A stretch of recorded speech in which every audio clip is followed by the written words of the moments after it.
Hoş gördük, değerli izleyiciler.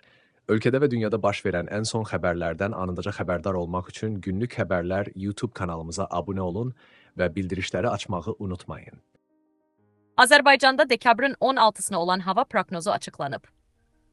Bakıda və Abşeron yarımadasında hava şəraitinin dəyişkən buludlu olacağı, arabir tutulacağı, əsasən yağmursuz keçəcəyi, lakin gecə və axşam bəzi yerlərdə arabir yağış yağacağı gözlənilir, şimal-şərq küləyi əsəcək. Havanın temperaturu gecə 3-5, gündüz 6-9 dərəcə isti olacaq.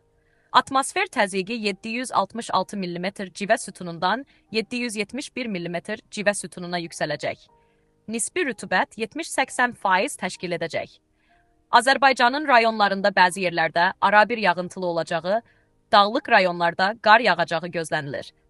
Ayrı-ayrı yerlərdə leysan xarakterli olacağı ehtimalı var. Mülayim şərq küləyi əsəcək. Havanın temperaturu gecə 1 dərəcə şaxtadan 4 dərəcəyədək isti, gündüz 7-10 dərəcə isti, dağlarda gecə 3-8 dərəcə şaxta, yüksək dağlıq ərazilərdə 10-13 dərəcə şaxta, gündüz 2-6 dərəcə şaxta olacaq. Gecə və səhər bəzi dağlıq ərazilərdə yolların buz bağlaması ehtimalı var. Günlük Xəbərlər YouTube kanalımıza abunə olmağı və videonu bəyənməyi unutmayın.